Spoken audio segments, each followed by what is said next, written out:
Hey guys, আসসালামু আলাইকুম। এটা হচ্ছে আমাদের বাড়ির গরু।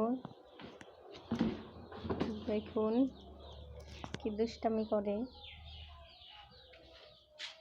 লালু, আই লালু, কি খবর তোমার? কি খবর? তুমি খাচ্ছ না কেন? খাও খাও। দাঁড়াও, আমি তোমাকে কতটি ঘাস এনে দিই,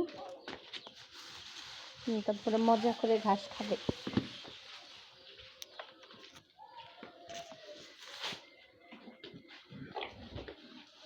অনেক দুষ্টু গরু, অনেক বড় গরু তো।